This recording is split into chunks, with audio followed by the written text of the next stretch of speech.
Gak ada tulisan rules atau aturan-aturan how to worship the devil. And this is what they wrote.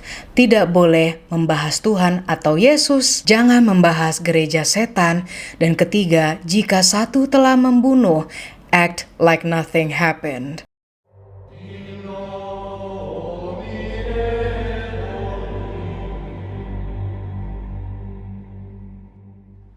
17 Agustus tahun 45, itulah hari kemerdekaan kita. Tadinya gue pengen nyanyi cuma pasti kena copyright. Selamat hari ulang tahun Republik Indonesia ke-79. Semoga gue bener. HUT RI ke-79. Apakah di komplek kalian ada lomba panjat pinang, makan kerupuk, terus apalagi kelereng ya, sama adu-aduan terong? Lu tau gak sih, gue pernah ngeliat ya di kantor opa gue dulu, orang-orang jadi ada tali, terus terongnya tuh dari bawah, terus digitu-gitu. I'm not even joking yo. Dan kalian lihat sendiri gue pakai baju merah putih representasi Indonesia. Maaf gue terlalu hype karena gue nggak sabar ngelihat lomba di komplek gue ya. Biasanya sih gue orang yang ngetawain bocil-bocil sih. Soalnya tuh muka bocil-bocil pada lawak. Gue keru, empuk ceru. Nah, ngomongin bocil, gue ada kasus deh. Bocil bocah cilik di Irlandia ini ada hubungannya sama gereja setan. Gue udah bukan ngebahas lomba kerupuk lagi. We're getting into the case. Hey guys, Vegets, apa kabar? How are you? Hari ini welcome back to Paranormal. Di Irlandia, ketika orang ditemukan bersalah atas pembunuhan, mayoritas hukumannya itu penjara seumur hidup. Jadi jarang tuh yang namanya kamu divonis 10 tahun, 5 tahun, 8 tahun. Kebanyakan ya, mereka ini langsung penjara seumur hidup. Tetapi apa yang akan terjadi jika si pelaku itu belum cukup umur untuk pergi ke pengadilan tanpa ada orang tua di sampingnya? Kasus Anna Kriegel merupakan kasus pertama yang mengubah sistem pengadilan kriminal di Irlandia dan adanya peran okultisme yang berpengaruh kepada anak-anak. Judulnya udah kayak skripsi, tapi this is real yo.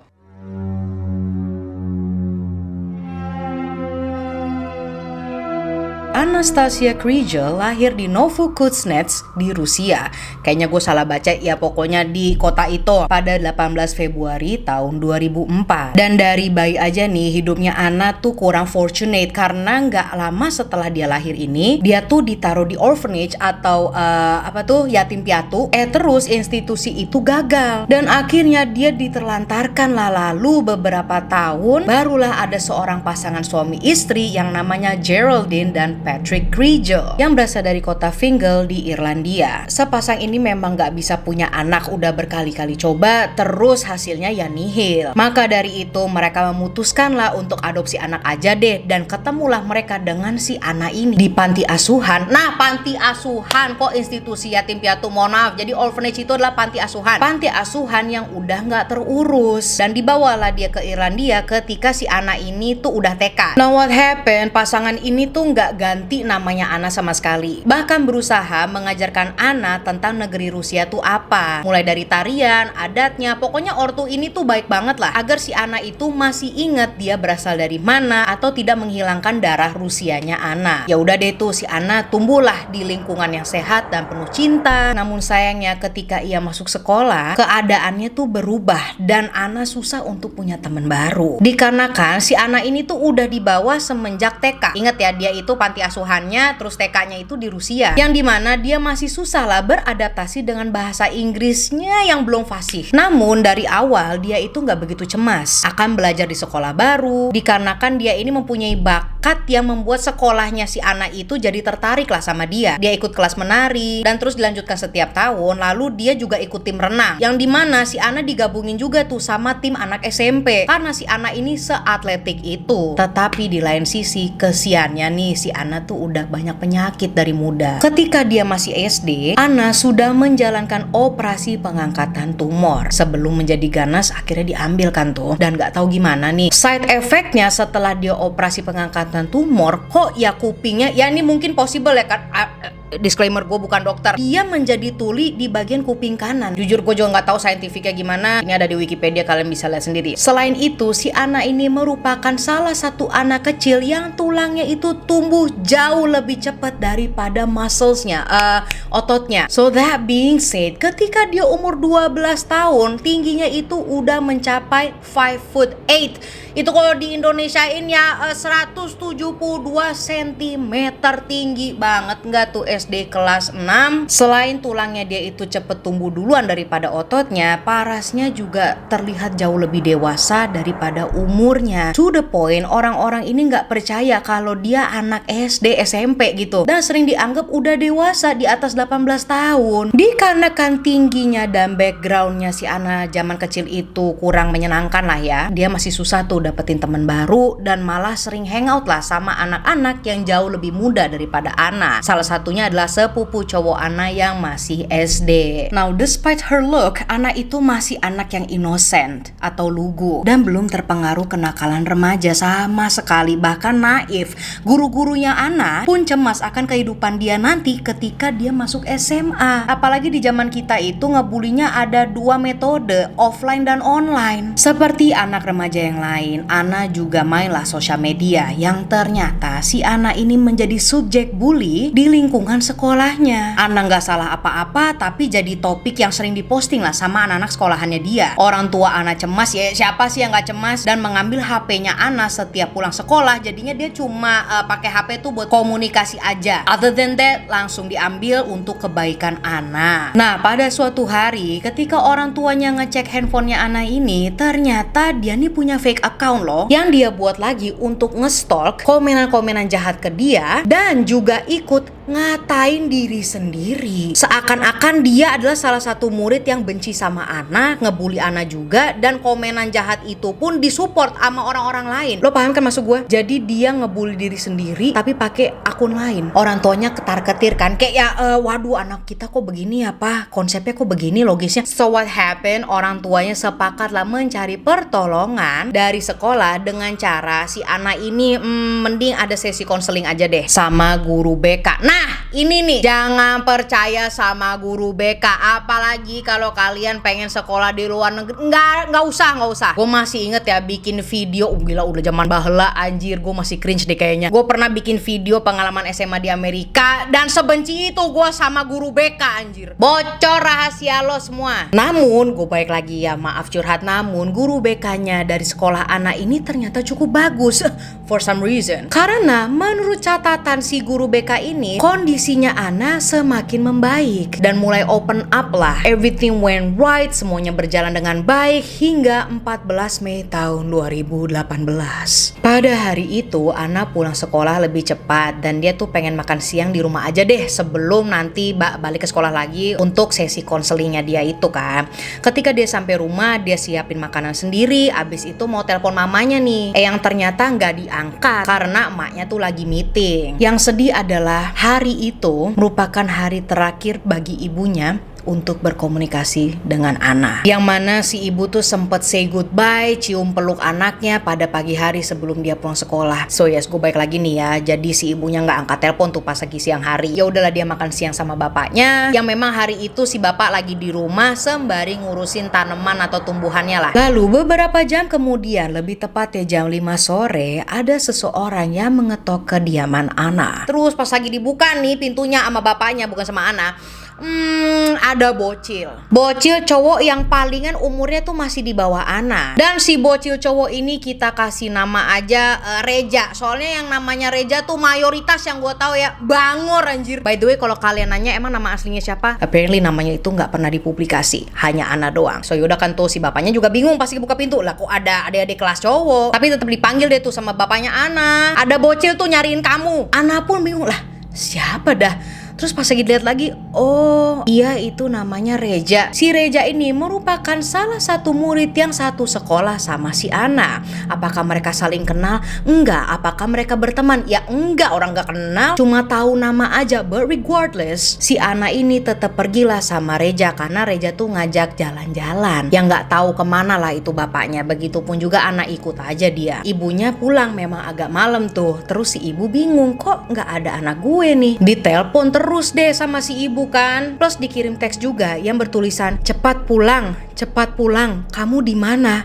namun gak dijawab-jawab sama Ana. Mereka keluar deh tuh nyariin anaknya kan, sampai teriak-teriak, Ana, where are you? Tetap gak ada jawaban. Nah, yang namanya feeling ibu ya udah gak enak. Dan mereka balik lagi ke rumah untuk buka Facebook, Instagram. Mereka cari tuh ya satu persatu murid yang ada di sekolah itu. Dan ketemu nih mukanya si Reja. Namun sayangnya mereka tetap gak tahu nama lengkapnya siapa karena cuma nemuin fotonya doang. Gimana mereka mau kontak orang tuanya si Reja? Soalnya namanya Reja aja gak lengkap. Mereka cari gitu kan Reja siapa dengan last name-nya apa, gak ketemu. Lalu sang bapak ya Patrick akhirnya teleponan lah dia sama salah satu teman dekatnya yang merupakan retired detective. Gila, circle-nya keren dan bermutu ya anjir. Pensiunan polisi, bukan pensiunan detektif. Selain itu langsung tuh informasinya dikasih ke Garda atau Gardisjovana. Gua pun juga baru tahu kepolisian Irlandia namanya Garda. Ada yang bilang juga Gardi. Oke, mulai dari sekarang ketika gue ngomong Garda itu artinya kepolisian di Irlandia. Langsung di track down deh tuh mukanya si Reja kan, dan boom langsung diketok rumahnya gitu kan, tek.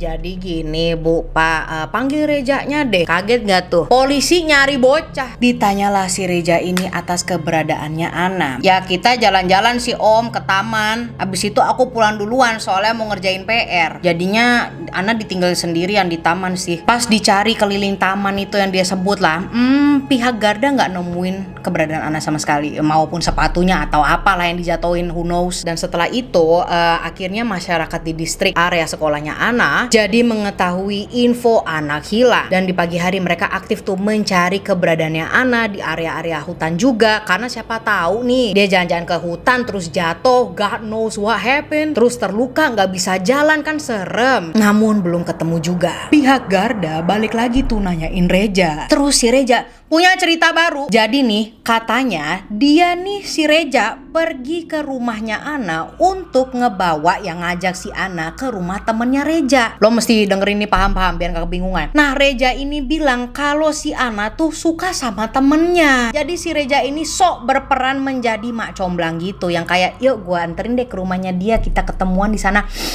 Namun temennya si Reja ini yang Ana sukain, aduh kita kasih nama aja siapa ya, Zidan. Biar gak ribet namanya Zidan, karena yang namanya Zidan tuh kebanyakan sok ganteng gitu pas lagi zaman SD, SMP, SMA. Pas lagi kuliah agak jamet. Jadi namanya Zidan karena dia sok kegantengan. Nah gue balik lagi nih, si Zidan ini ternyata gak suka balik sama Ana dan pengen langsung kasih tahu kalau dia gak punya perasaan maupun ketertarikan yang sama seperti Ana ke dia. Oh my god. Nah setelah itu Reja cerita lagi kalau dia ninggalin Zidan sama Ana setelah mereka bertiga ketemuan. Lalu Zidan dan Ana pun nganterin Reja sampai ke taman yang dia ceritain di sebelumnya. Nah sekarang kalian nyambung kan? Kalau kalian belum nyambung rewind lagi gak apa-apa, jadi watch time gue lebih panjang. Lalu apa yang terjadi setelah itu si Reja nggak tahu. Nah sembari pihak Garda itu ngorekin info lah dari Reja, ada satu warga nih yang datang dan ia telah melihat seorang perempuan tinggi dan memakai sweater sesuai deskripsi info orang hilang itu. But at the end of the day, hasilnya nihil. Fast forward, kepolisian Irlandia ngetok rumahnya si Zidan. Apalagi si Reja baru nge-spill tuh kan banyak banget. Ya, Zidan ini merupakan bocah juga yang baru masuk SMP, adik kelasnya si Ana. Tetapi kali ini polisi Garda langsung bawa Zidan beserta si Reja biar tuh dua bocah kasih tahu jalan yang dimana mereka bilang hangout bersama Ana. Emang bocah tolol, si Zidan ke arah mana, si Reja malah ke arah sana. They're suspicious, terus digebrakan sama polisi. Lah kok beda arah? Yang mana nih yang benar? Lah itu Reja ke sana, kamu kok ke situ? Yang namanya bocah belum tahu aljabar langsung keringet dingin. Dan polisi juga menyadari kok si Zidan jalannya agak pincang, ditarikan tuh angkat celananya. Loh ini luka apa dek? Kok kamu bisa pincang, luka apa itu, kenapa? Zidan jawab dengan enteng rahangnya, iya om kemarin abis ketemuan sama Ana aku di jam tuh digebukin tiba-tiba sama dua orang yang aku nggak kenal, terus aku jatuh deh akhirnya luka di kaki. Gue sih kok udah jadi polisi pasti palanya udah gue keplak. So anyways, karena ini bocah tukang ngibul, akhirnya Zidane sama Reja ini ditaruh langsung di ruang interogasi. Nah, sembari mereka diisolasi di kantor kepolisian Irlandia pada tanggal 17 Mei 2018, polisi jalan terus sampai ke ujung taman yang katanya Ana terakhir kali kelihatan. Jadi itu taman diterusin langsung ada hutan. Nah, itu hutan kan udah dicari juga sama warga-warga dan gak ketemu Ana sama sekali. Nah, tetapi di dalam hutan itu ada sebuah rumah besar petani kuno yang namanya Glenwood House. Jadi itu rumah besar yang udah terbengkalai, bahkan polisi pun hati-hati buat masuk ke properti itu. Ketika polisi Garda masuk ke rumah terbengkalai tersebut, mereka menemukan tangan manekin yang keluar dari bawah tangga. Dan ternyata itu adalah Ana. Ana ditemukan tidak menggunakan sehelai pakaian kecuali kaos kaki hitamnya. Selain itu, di tubuhnya juga banyak luka fatal. Di lantai atas dan di bagian belakang rumah tersebut ditemukan bajunya Ana,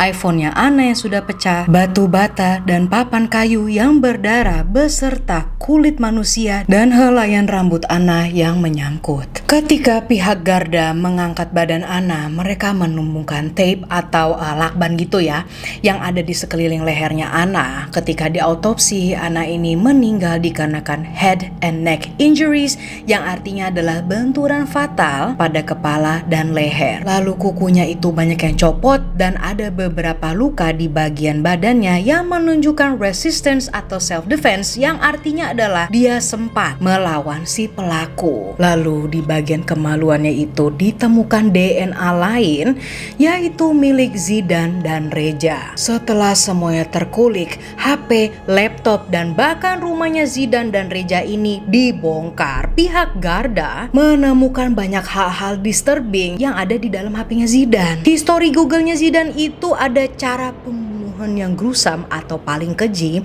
dan tempat-tempat terbengkalai di daerah itu. Lalu di rumahnya si Zidane dan Reja ditemukan juga jurnal pribadi yang diberikan judul Satanic Pledge. Di jurnalnya itu mereka menulis sejarah pembunuh-pembunuh terkenal dan backgroundnya mereka yang ada kaitannya dengan satanisme. Selain itu juga ada tulisan rules atau aturan-aturan how to worship the devil, and this is what they wrote. Tidak boleh membahas Tuhan atau Yesus, jangan membahas gereja setan, dan ketiga, jika satu telah membunuh, act like nothing happened. Jadi dalangnya itu si Zidane. So anyway, Zidane dan Reja langsung tuh diborgol bocah-bocah. Abis itu jalanin persidangan sama orang tuanya. Nih si Reja nih pas di pengadilan nangis terus melukin tangan ibunya. So what happened was, cerita aslinya seperti ini. Memang si Reja inilah yang ngajak jalan pertama, yang dimana dia ajak jalan ke taman itu yang telah dia ceritain berkali-kali. Dan ketika dia ketemu Zidane nih, si Reja cabut duluan pada jam 5:50. Lalu Zidane ini membawa Ana ke rumah terbengkalai tersebut, The Glenwood. Lalu gak lama kemudian Reja nyamper lagi. Dan ada buktinya juga bahwa ini ternyata pembunuhan yang terencana. Dikarenakan seminggu sebelum kejadiannya, si Zidane ini nge-message Reja, lu mau bunuh orang gak? Enteng banget gak tuh ngetiknya di HP? Dan si Reja bilang, enggak sih, emangnya lu mau bunuh siapa? Zidane jawab dengan singkat, Ana. Nah, dikarenakan pelakunya ini memang di bawah umur, tetapi pengadilan kriminal di Irlandia said Zidane dihukum penjara seumur hidup. Namun pada tahun 2031 dia akan direview lagi. Lalu untuk si Reja nih akan dihukum 15 tahun. Tetapi pada tahun 2027 akan direview lagi. Dan yang paling mengerikannya adalah si Zidane ini tetap yang namanya mengglorifikasi satanisme. Bahkan pas lagi dia ke pengadilan, pas lagi dia ditangkap, dia udah pakai aksesoris pentagram. So edgy, gua nggak ngerti lah. Banyak sekali pentagram yang ditemukan di kamarnya Zidane. And that is the case. Kita sekarang berkomunikasi lah ya. Gua mau ngebahas homeschool atau enggak. Banyak orang yang bilang pasti mayoritas, kesian dong lu malah ngekurung anak lo. Kalau di homeschool mereka nggak punya temen dong, kehidupannya cuma di rumah-rumah aja. I get it, but like you have to agree on me with this one. Lah kok gue maksa. Tapi bener-bener dengerin gue dulu nih. Generasi kita tuh paling aduh, gue pasti bakal diserang sini. Intinya adalah gue paling kasihan sama Gen Alpha deh. Yang seharusnya mereka gak perlu tahu dari zaman kecil, udah tahu duluan. Bukan cuma satanisme aja sih yang gue omongin ya. Apalagi kalian-kalian yang punya anak di luar negeri, atau nikah sama orang luar gitu ya, mendingan anak kalian di Indonesia dulu deh kecilnya. Terus kalau pas mau S1 atau S2 baru kirim tuh ke luar negeri. Sumpah beneran, mendingan anak-anak lo pada di Indonesia dulu deh. And that is the case yo. Menurut kalian gimana? Kalian akan homeschooling anak kalian nggak? Apalagi dengan a lot of things happening in this generation. Kalau di Indonesia gue percaya masih aman, kita moralnya masih tinggi, let's go. Kenapa gue sampai ngegereng? Kalau kalian terpaksa nih, kalian tinggal di luar negeri, terus ya anak kalian masih sekolah di sana, tapi kalian juga tahu sekolah di sana pergaulan lingkungannya jauh lebih parah. Gue tahu homeschooling tuh kesian ya, dia di rumah terus, tapi untuk kebaikan dia juga nggak sih? Ya gue nggak tahu ya, gue belum punya anak. Gue cuma punya adik ini. Anak adiknya Sasa. Hahaha.